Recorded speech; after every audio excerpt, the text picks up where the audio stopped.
Hey everybody, good morning, good afternoon, good evening. Welcome to Beekeeping for Newbies. Thank you very, very much for taking the time to listen. I do appreciate you. And as always, feel free to reach out, Jeff at beekeepingfornewbies.com. It's NEWBEES.com. Or join us over in the Discord room. You can find the link to that off of the beekeepingfornewbies.com homepage. Link should be over there on the left. And if you're looking for some interesting articles on intro to beekeeping or some varroa mite treatment options or a couple of quick how-to quick start guides and things, you can go to bestbeekeepinggear.com. We're trying to put some information up there fairly regularly to help out new beekeepers. Well, everybody, happy 4th of July. This was supposed to be the, I think, 2nd of July. I don't even know what day it is today. Thursday, Friday. It was supposed to be Monday's episode. And it just didn't happen, and there's a lot going on. I actually have some tooth trauma, and I still don't feel like I'm even talking right. But had a tooth issue going on, and like I went to the dentist this week, oral surgeon this week, all kinds of stuff. And I've got this wiggly tooth right in the front, lower, driving me absolutely insane. And I really don't even want to talk. Like every time I move my mouth, I feel this tooth, and it's driving me up a wall. But good news, my buddy, it's the horse guy. He removes horse teeth a lot, and he can do it for free in the barn. So we're probably going to go that route. Okay, today's warm-up song is Bad Romance by Lady Gaga. Thank you, Lady Gaga, today. And today we're talking about episode 160, alternative hive types. Now, as you know, we have pretty much for the past 5 years, every discussion, everything we've talked about has really been centered around the Langstroth hive.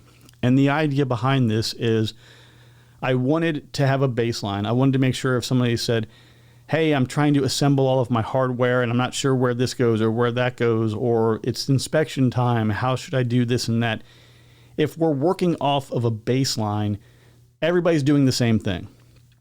The other component to that, or the other kind of driver behind that decision, is because of the wide availability of Langstroth hardware, whether it's 8-frame or 10-frame. It's everywhere. It's easy to find.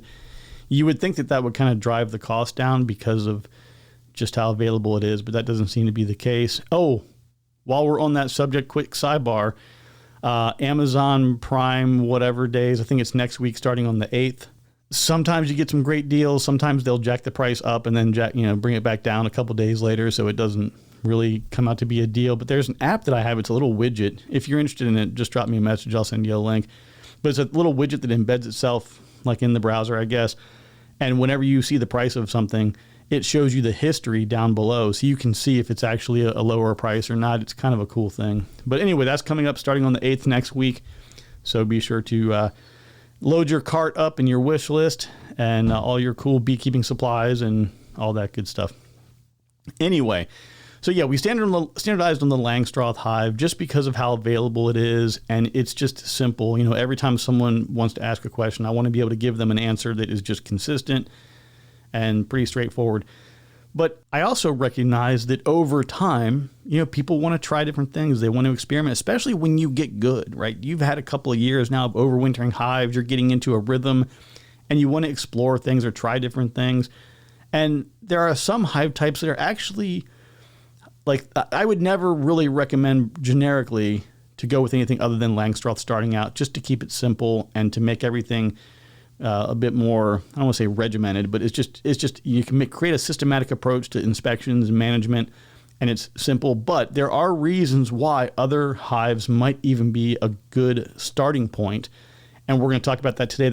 But being able to experiment and try something new and bring different things into your apiary, I think it's a great idea. But I'm still going to tell you guys, I really, really recommend don't try to get fancy and cute with bringing in like 5 or 6 different types of hardware and setups.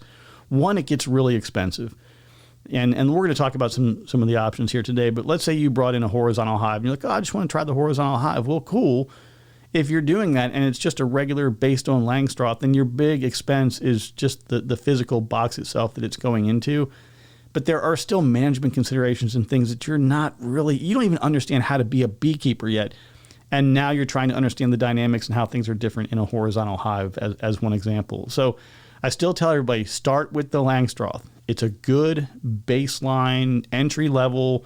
It's good for all beekeepers. If you said, I just wanted to get one thing and it's cost effective and that's all I want to do forever, just buy nothing but medium boxes, medium frames, and stick with that for the rest of your life, and you'll be happy, hopefully. Well, you won't be happy because you're a beekeeper. So you're going to be, it's going to be like the thrill of victory and the agony of defeat, because you're always going to be, it's okay. If you've ever heard of, bipolar disorder, and I'm not trying to make light of it because it's obviously a serious disorder, but being a beekeeper is very much similar to being bipolar. You're really, really happy and excited one day, and you're really, really sad, depressed, upset, or whatever the next. It's unfortunate that's the way it is, but keeping things simple with Langstroth allows you to just minimize some of those challenges. So today we're going to talk about 3 types. We're going to talk about top bar, horizontal, and the Warre style of hives. So we're going to go through a little bit of history on a couple of them, what makes them different, some pros and cons, and then we'll talk about at the end, we'll talk about what we're going to do next week. So let's jump right in here, and we'll start with the top bar hives. So top bar hives are one of the oldest styles in the world. There's evidence of these that goes all the way back like thousands of years to ancient Greece, where beekeepers, managed colonies in the clay pots or the baskets with the, wooden sticks or bars, laid across the top. Bees, of course, are going to build the comb downward from those sticks, just like they do in, regular modern top bar setup today. Now, today's top bar hive, you have a single long horizontal box. And instead of stacking boxes like you do with the Langstroth, you just lift up, like a hinged lid, and inside are a series of wooden bars, and they are laid across the top of that cavity, and the bees build the comb, naturally down just like they do in a cavity. So there's no plastic foundation, there's no wiring of frames or anything like that. It's not a fully wooden frame, with edges all the way around. You just have the wooden top bar, and that's it. Each bar usually consists of like a wedge or a groove to kind of help. Maybe you could put like a starter strip in there or something that kind of gives a place, just a good starting point to start building that comb. And then the bars are going to be, side by side pretty tightly, just like you would in any other type of a hive setup. Now, I want to talk real briefly here about the up versus down. This is a discussion that there's a little bit of background noise you're probably going to hear too, right? We're getting ready to go out on the water for the day here, so you might hear some things in the kitchen clinging around. But anyway, there's a lot of discussion and confusion that I hear with some regularity around how bees use space and build space. Now, we're not talking specifically about air quotes like bee space today, right? That's where you have, where you add a honey super as an example, and the bees don't touch it. Or you have one deep, and they're building out, they're maybe 6-7 frames in, and they don't touch the side frames, or they don't move up, right? That's bee space, right? We're not talking about that today, which we can, we've talked about before. Definitely a good discussion to have every spring when you're trying to get things built out. But today I'm specifically talking about how are bees building and how do they build within a natural cavity. And it's very common sense, right? It's a common sense thing to think about, but it just, sometimes we kind of don't always look at it from the right perspective. So the bees are going to start building from the top. So imagine a hollowed out piece of tree, where the bees have found an entrance in the front, and they have this nice little hollow cavity. They are going to go to the top of that cavity, and they're going to start drawing comb down from that. And they will come down to a certain point. They will then move to the sides, and they will move down to a equal point, and they kind of balance it out, and then they'll build on from where they left off. And, eventually they'll get pretty close to filling up the whole cavity or most of the cavity. And then they start saying, okay, maybe it's time for us to think about swarming, typically like the following spring or maybe a couple springs, depending on, how large the colony is. But I've heard people argue and debate this because they're talking about two different things. The construction and building naturally moves downward. And it's funny, somebody had emailed me a few years ago, and they said, hey, have you ever just considered putting new boxes on the bottom, first? When you want to add a new box, just put it on the bottom instead of on the top. And I said, well, no, because they build out the brood space, and then you add a box on top, and they might put 1 or 2 more brood frames in, and then they're going to fill honey up there, and it just works. And for some reason, like my brain didn't grasp the very basic, simple, and natural concept here. But if you were to put that box underneath, that would actually be very consistent with what bees would do in the wild. The reason that we don't do that, though, is because we do ideally want to keep our honey frames and our brood frames separate. So if you have, let's just say as an example, you had a single deep, Langstroth hive setup, and you have 8 frames of it are mostly all brood, and then they go above that, and maybe you have a frame or 2 of brood, and then they start filling honey to the sides. You can manage those honey frames and move them around pretty easily. If you go ahead and add that box to the bottom, there's a good likelihood that they will continue moving down and then laying brood down below that. And then maybe later in the summer or in the fall, they'll start backfilling the upper brood area with honey. And it's just kind of an inverse thing. It'll work 100% fine. The bees will absolutely use it, and they'll use it efficiently, and there's nothing wrong with doing it. I'm speaking about how you are interacting with them as the beekeeper. I think it might make things a bit more challenging for you. I do actually have a running list. Those of you who have talked to me in the Discord room pretty regularly, I have a running list in my notes of things to try out, experiment with, and play with. And this is on my list to do. So probably next spring when I'm running all these experiments in the yard here, I'll add this one to the list to say, okay, instead of adding our new boxes and supers on top, honey supers will be on top. But as far as adding new brood boxes, we're going to go down below and we're going to see how that works out, just to kind of try it out. But I wanted to make sure you understand that bees will naturally build from top down, and then they will consume resources over the winter bottom up.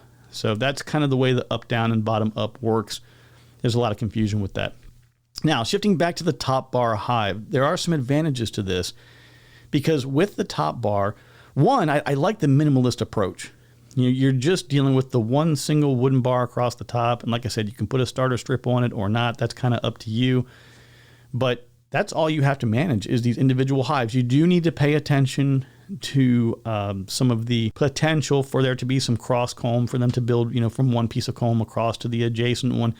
And that's where I've mentioned several times about how I like to have a long fillet knife handy. You can just kind of reach in and just trim those things up sometimes if you need to. But you're not lifting up big boxes and supers and moving them around. So that's pretty cool. And you're managing it by the single frame. So at the most, maybe a single frame, 5, 6, 7 pounds at the most when you're pulling one of these frames out.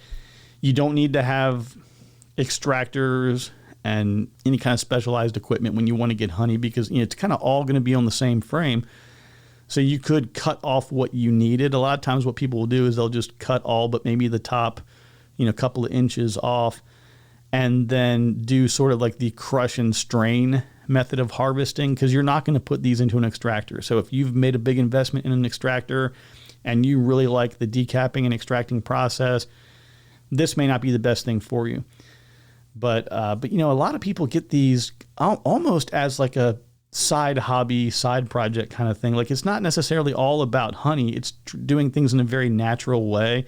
It's very natural for the bees, and it's really cool for observation, because a lot of people will add an observation window to it, and you can just kind of open it up and let people look at them. So these types of top bar and horizontal type hives, they're really good for allowing others to view bee activity.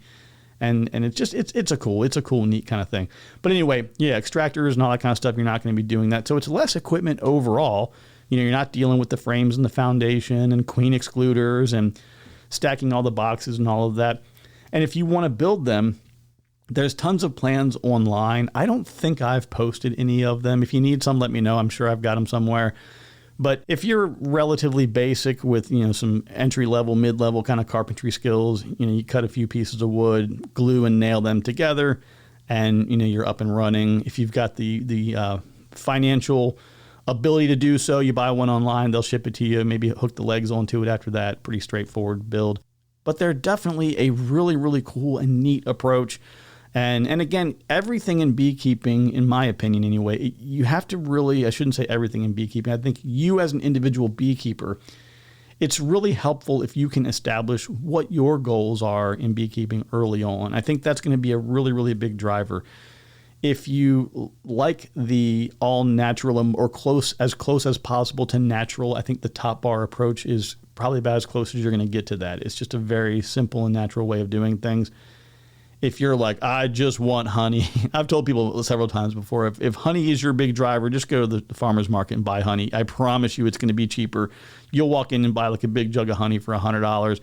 Still going to be cheaper than you dealing with all the pain of learning how to beekeep. The struggle is real. Now, There are some challenges with the top bar hives that, we should probably talk about. So the comb, can be a little bit fragile, especially in the summertime, right? Think about any time you've had anything in your car on a hot summer day and you get in and it's like melty, or if you had like, I don't eat these anymore. I love them to death, man. But there's those like, I don't know if it's Little Debbie or Hostess, whoever, but they have those like white glazed honey buns, like one of the greatest tasting things in the world. Worst, like top 10 worst things you can probably eat. There's like 4,000 calories in every one of them. Take an empty package of that and just throw it like on the floor of your car or on the passenger seat or whatever, and get in the car on a hot day and it's like half melted, right? Like that's what the comb, when it gets really, really hot, it becomes fragile.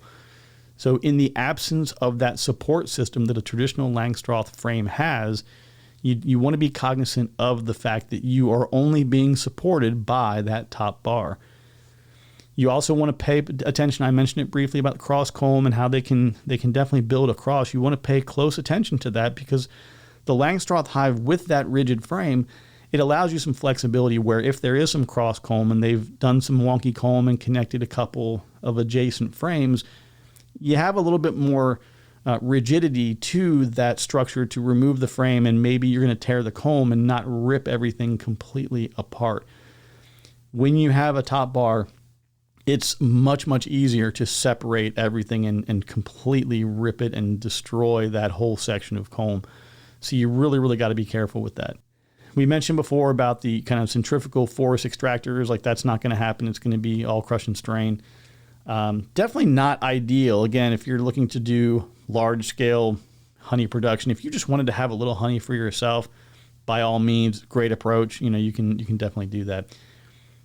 And you also need to pay attention for the side walls. Sometimes in the top bar, they'll draw down and they're running out of space, and then they'll start drawing off on the inner walls as well. So you want to pay close attention to that.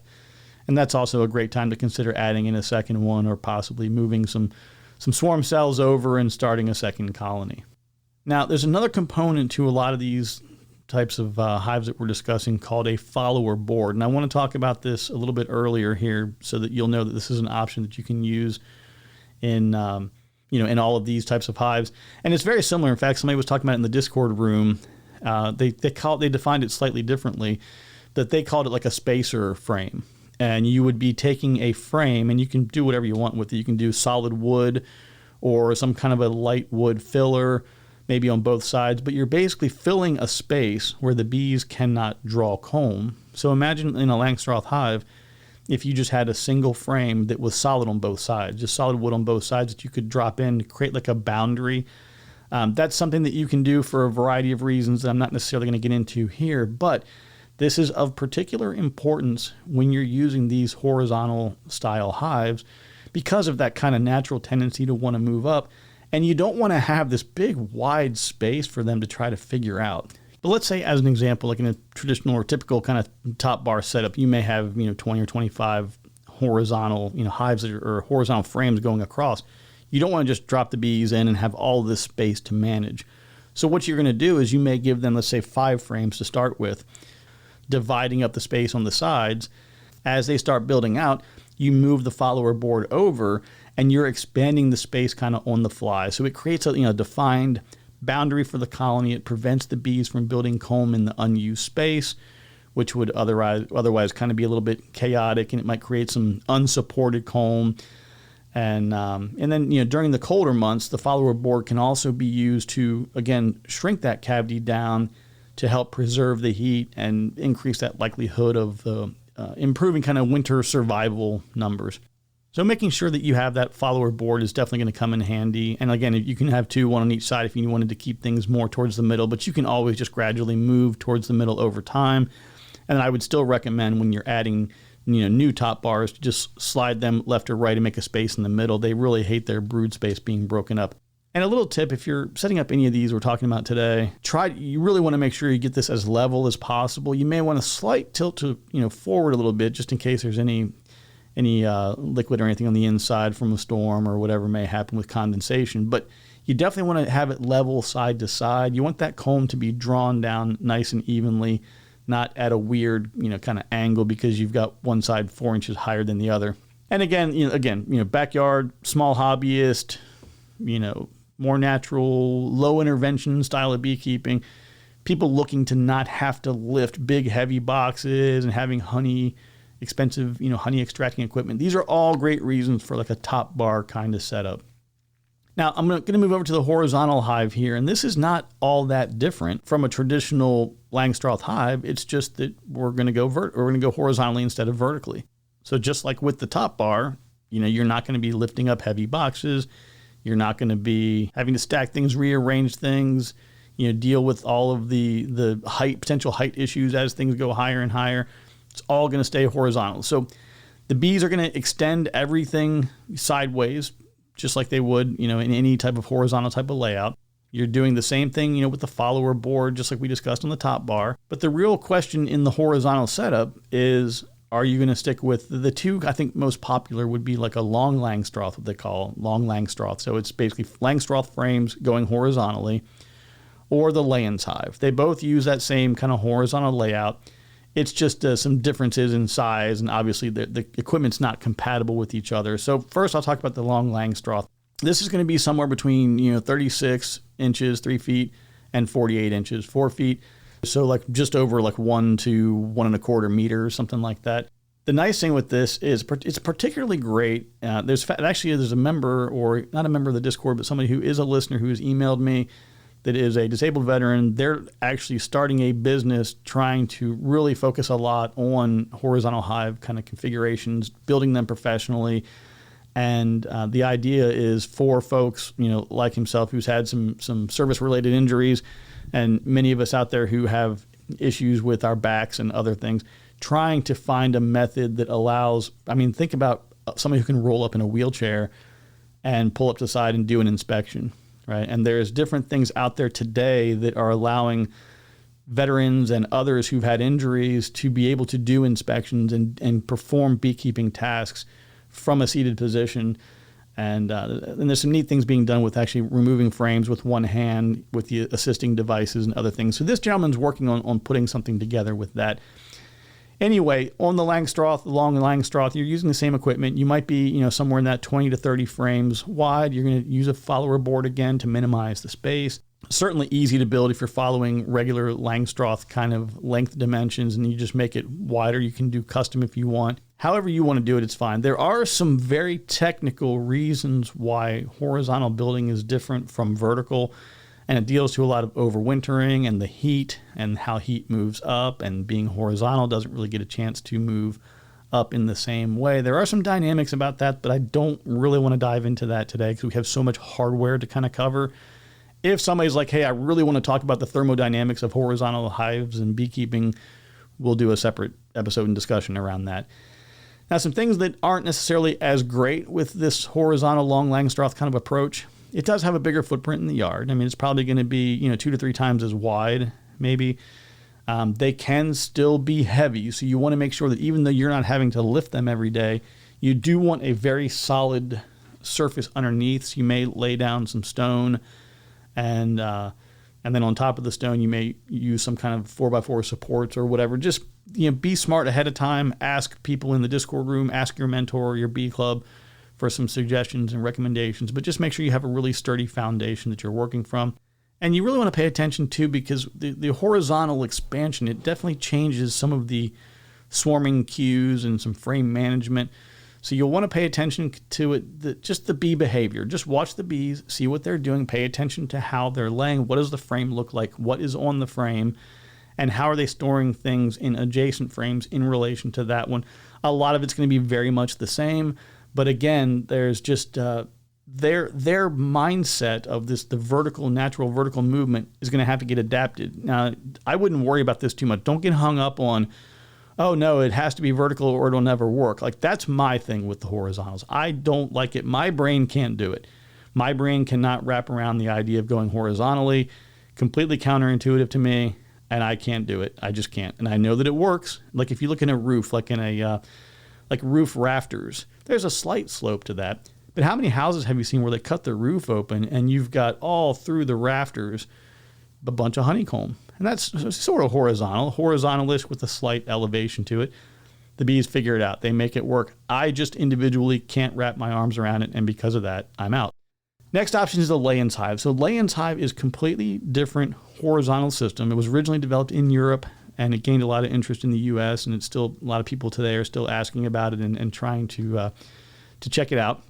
And kind of what sets it apart a little bit is the large, deep, insulated frames. They're designed to support a compact, thermally stable kind of brood nest, much like the bees would build when they're in an actual tree cavity. So a standard Layens frame is approximately 13 inches wide. That's going to be like kind of the top bar length, and then 16 inches deep. So it is significantly larger than a standard Langstroth deep frame. Now, these oversized frames allow bees to raise brood and store resources and honey in a much more kind of contiguous space with less interruption of those wooden frame parts and pieces. Like if this single frame were in a medium configuration, well, you're going, 2.5, high, 2.5 mediums high just to achieve the same thing you're getting on one standard Layens frame. So I think that's pretty cool.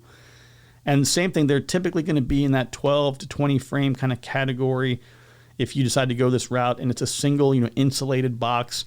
Most of them, or many of them, I should say, are constructed with really thick wood walls, and they're built around some insulation to protect against cold. So if you're one of those people in those cooler environments, going with something that is pre-built with thicker insulated walls, and then, of course, you can add, whether you're doing a quilt box.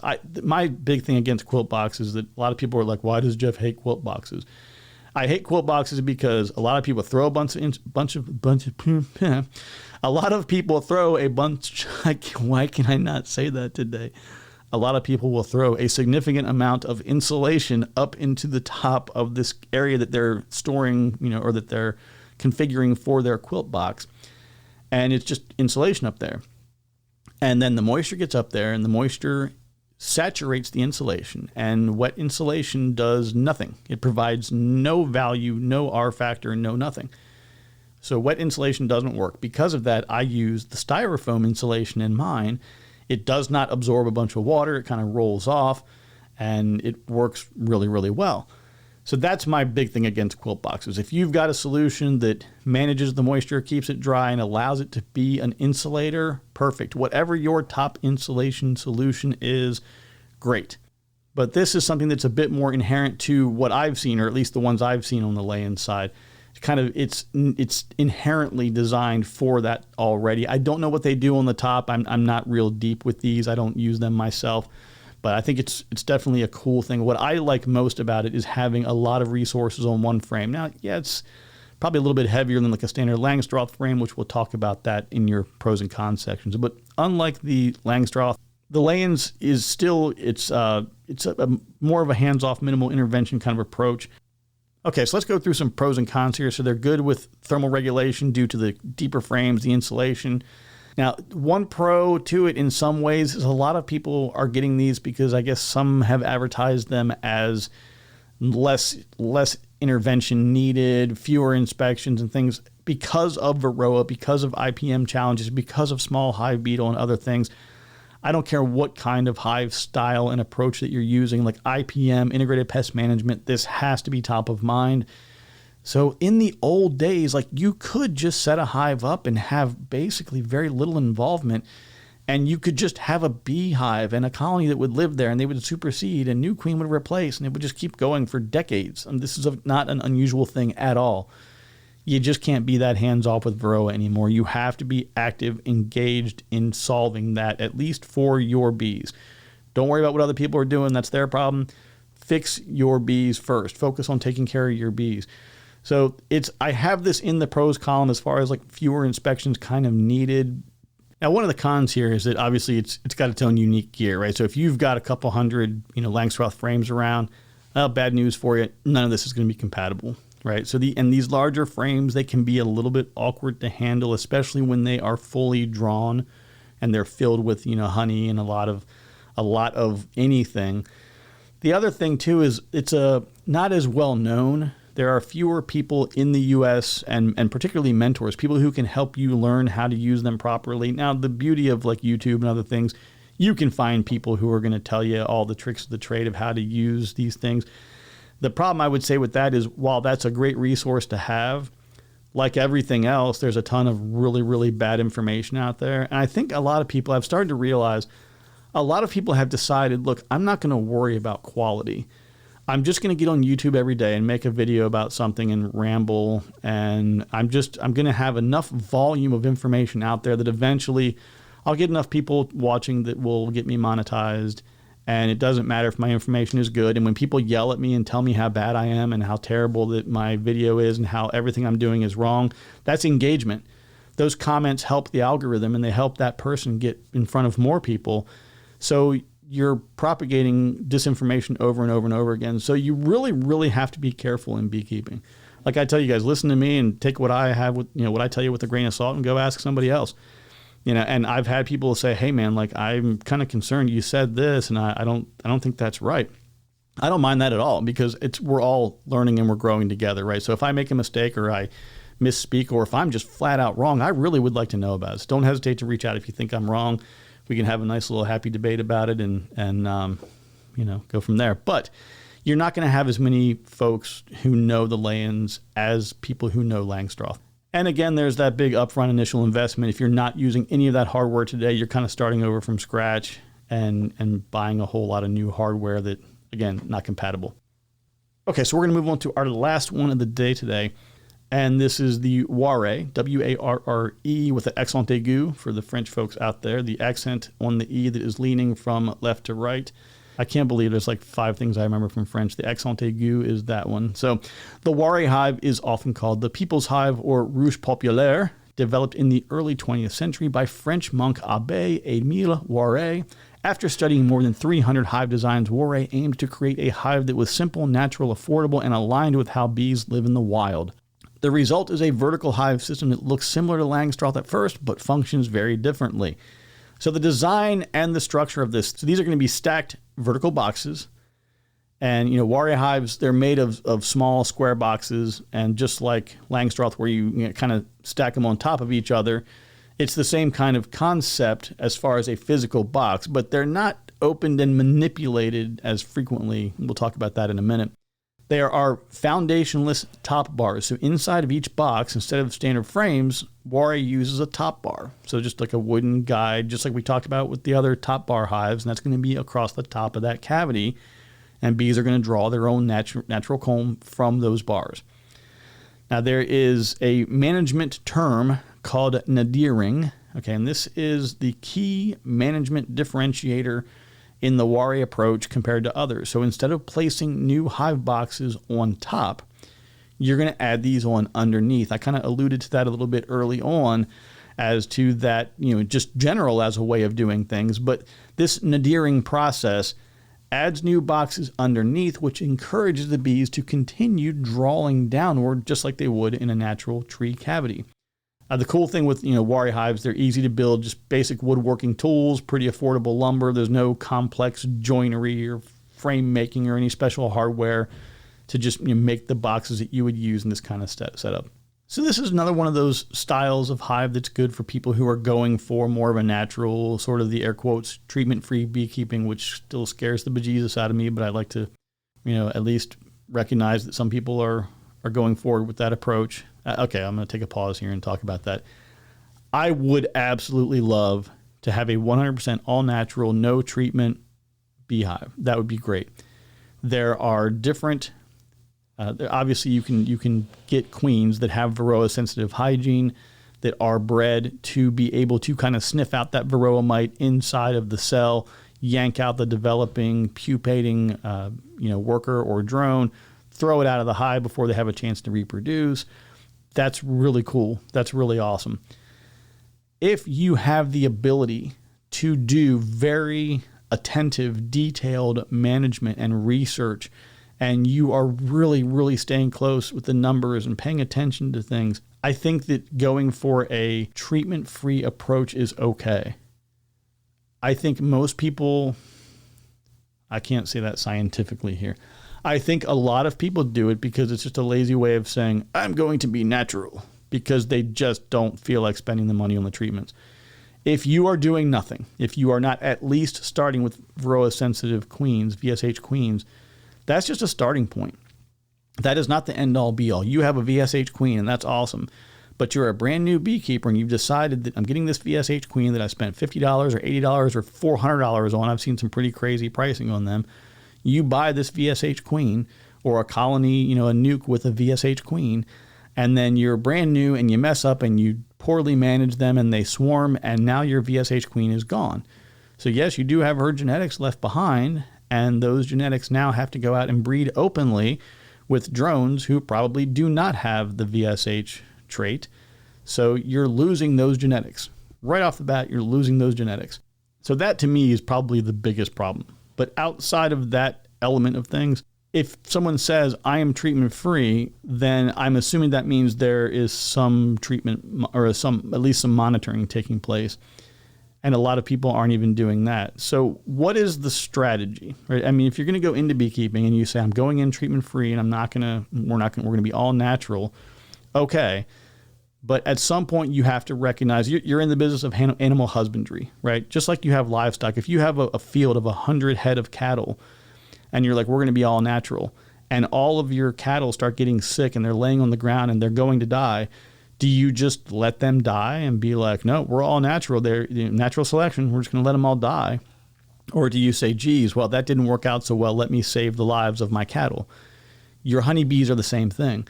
You want to try all natural, that's cool. By all means, get your VSH queens, do whatever you want to do. Try putting oregano oil or whatever things you want to put in there that you think may be all natural and work. And I'll God bless you, man. I hope you come up with a solution that works, because I'd love to know what it is. Share it with the rest of the world. That's great. Somebody's got to do the research, but do it in a scientific way. Keep notes, keep detailed logs, do mite washes, do the assessments to realize, wow, the all natural thing's not working because my mite count is 40. I'm 40 out of 300. It's like, that's ridiculous, right? You've got to know there's a line you got to stop and say, okay, this isn't any good. So sorry for the little sidebar there, but I had to kind of go off on the natural beekeeping thing. I love it conceptually. It's just not practical. But a lot of people who are doing natural type beekeeping or want to have minimal intervention and they want the bees to be doing things in the way that is most natural to them really, really respond well to like the Warre and the top bar and these other styles of hive that just promote this natural comb building kind of behavior. It's kind of more cost effective too when you're dealing with a slim strip of wood, as opposed to some of these $4, $5, $6 frames. Now, again, a lot of these have a similar problem with lower honey yield. That's going to be an issue. You're going to have, it's just more tricky to get to some of the honey. You're not going to be using your extractors in the same way. But as long as you're comfortable with the squish and strain method, you can still certainly get honey out there for yourself to enjoy and to share with friends. And of course, it does introduce some of that more fragile comb situation, especially when it's hot, but also for pest monitoring. A lot of times we'll take frames and we'll shake bees into a container, and then we'll take our sample group from that. A little bit more difficult with some of these top bar kinds of layouts. You start shaking these frames and you may have a very large piece of comb come crashing down. All right, so I'm going to try and do a quick, and again, this is meant to be an overview. It's not like a deep dive. If somebody really cared, if we had a lot of people that were emailing, they're like, oh my God, Jeff, I want to be a Warre expert. Like, we could actually go into dimensions and talk about things. And at some point, if I actually had more than like 3 people saying that they were interested in it, I would put that in my apiary and show you how to use it. But honestly, I've literally had nobody say, I really want to have the Warre. Like, it sounds like a great way to go. I've had a few people ask about, a lot of people ask about horizontal hives. A few people have asked about top bar. I really like top bar. I think it's really cool and it's neat and something that I want to do. I just don't have the cycles for it today. But anyway, so going through it on a quick recap of everything that we talked about. We've got top bar hives, right? Single bar across the top, very natural method. Then we got the Warre style, similar thing on the top with the top bar, but you're adding boxes below, expanding naturally down low. You have the long Langstroth, which is just a horizontal widthwise version using the same Langstroth frames. And then the Layens, which I think is also super cool, which is going to be different horizontal system with much, much deeper. I really like those deep frames. That's where it goes back to what is your motivating force, the driving factor behind your beekeeping. If you just want to keep bees, some of these like horizontal approaches and some of the top bar approaches, like all of these present really neat, natural ways to view and observe bees doing things the way they like to do them. When your big driver is to be in the commercial space and to be producing a lot of honey, you got to go a different route. Quick kind of last example on this. If you went somewhere and you said, hey man, I want to team up with you and do some pollination contracts or whatever, I'm going to roll up with all my horizontal hives or my top bar hives, that's not going to work, right? You've got to be able to have people who can work. If you're on a team, let's just say simply you have 3 or 4 different apiaries teaming up together on a pollination contract.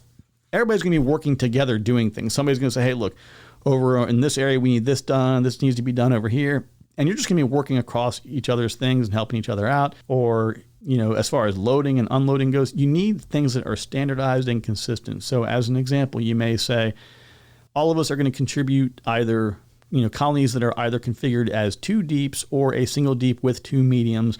And that's what everybody needs to provide for this contract. Very standard, right? Great for honey extraction. You pull all your frames at the end of the contract, take them in, get all the extraction done. You got your honey bottled up or in 55-gallon drums, and you're moving on to the next job. You roll up there with, like a couple of pallets on a trailer with all these horizontal hives, and it's just not going to work out for that type of work. So understanding what you're trying to do, what your goals are.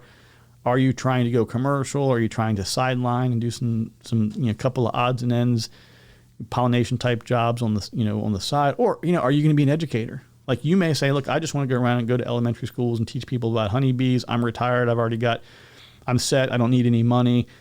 So that's cool then, right? So you have a little thing you pull up in your little trailer and you've got your little viewing window and you open it up and people can look in and see the bees on the inside or whatever. Cool. Nothing wrong with that. We're going to go ahead and wrap it up here. I hope this is helpful. Like I said, it's really introductory, high level. It's not meant to be like a deep dive on any one way of doing things. These are things that I don't use. I don't use them because my mindset was learning how to keep bees, and then it shifted to trying to be a commercial beekeeper. Then it shifted back to just a basic hobby kind of person because that's just better for my physical ability today. And but I still think all of these are really neat and cool, and we're going to integrate a little bit of them in probably next year and the following year just to show people what we got here and how to use them. But that's all I've got for you today. So if you're in the U.S., happy 4th of July. If you're not in the U.S., then happy regular day of July. And special thanks to all of you who are supporting through Buy Me a Coffee and through some of the membership things we have going on over there. If you'd like to join the Discord room, we'd love to have you over there and chit-chat with us about things that are going on with beekeeping. If you don't have a mentor, we got a lot of folks in there who are actively contributing all over the world. So we appreciate everybody's help and support there. And like I mentioned, you can go to the Beekeeping for Newbies homepage there. We got some swarm trap plans, nuke plans, a couple of things about foul brood and a couple, God, I cannot talk today, a couple other odds and ends. So take care, be kind to one another. Remember that I love you and there's nothing you can do about it. We'll talk to you soon.